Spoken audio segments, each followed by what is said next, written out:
Think back to a single summer from your childhood. It felt like it lasted forever. One afternoon could stretch on for days. The gap between two birthdays felt like a whole era. Now think about last year. It's already gone. You blinked and a whole year vanished. Ask anyone over 30, they'll all say the same thing. Where did the time go? It isn't just a feeling, it happens to almost everyone. The older you get, the faster time seems to move. A week feels like a day, a year feels like a month. A decade slips by like a single season. But here's the strange part. The clock never changed. A second is still a second. An hour is still an hour. A year is still 365 days. The math is identical to when you were a child. So why does it feel so different? Why did time move like honey then and like water now? For over a century, scientists have chased this question. And the answer is stranger than, you're just getting older. It reaches into your eyes, your nerves, and your memories. And it hides a quiet warning about how you're living. This is why time speeds up as you age. The first clue is simple arithmetic. More than a century ago, a French thinker named Paul Janet noticed something. He said we don't measure time against a clock. We measure it against our own life. Imagine you are 1 year old. A single year is your entire existence. It is everything you have ever known. Now imagine you are 5. 1 year is only a fifth of your life. Still enormous, still slow. That's why a school year felt endless. Now you are 50.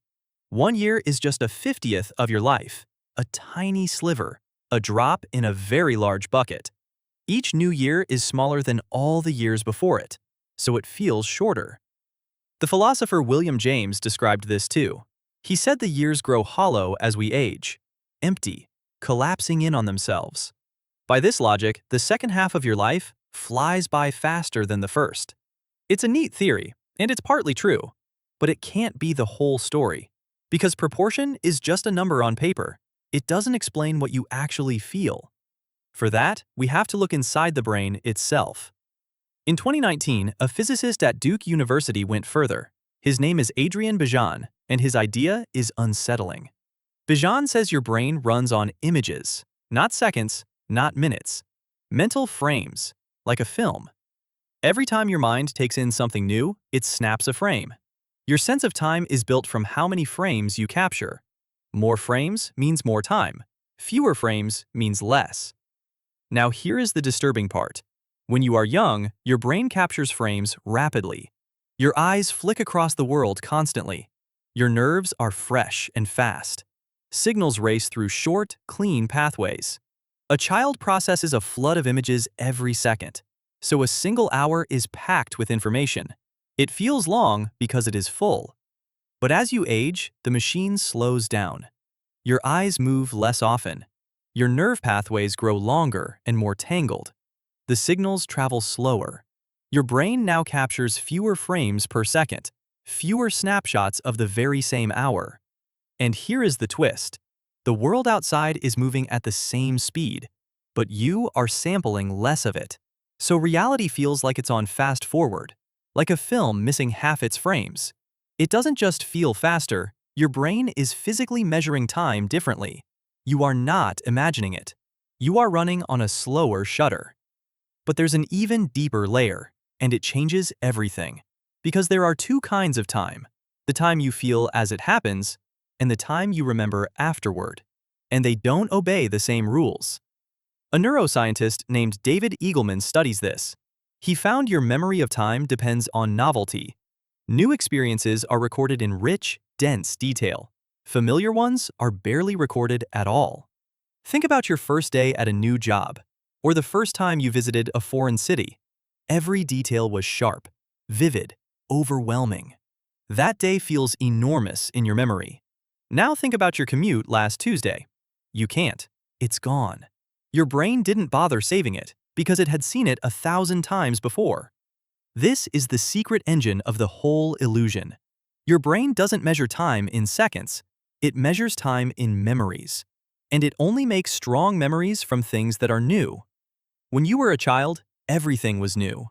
Your first snow, your first friend, your first heartbreak. Every day laid down dozens of fresh memories. So childhood feels vast in your mind. A single summer holds more than an entire adult decade. Researchers find something strange. Ask an old person about their life, and most of their sharpest memories cluster in youth. Scientists call it the reminiscence bump. The years of first everything.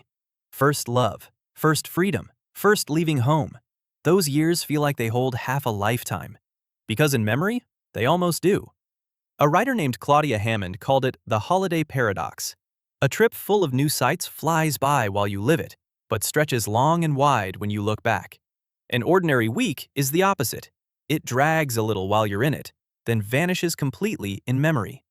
Routine is invisible time. It happens and leaves no trace. And this is where it stops being science and starts being a warning. As you get older, your life fills with routine. Same house, same route, same faces, same days.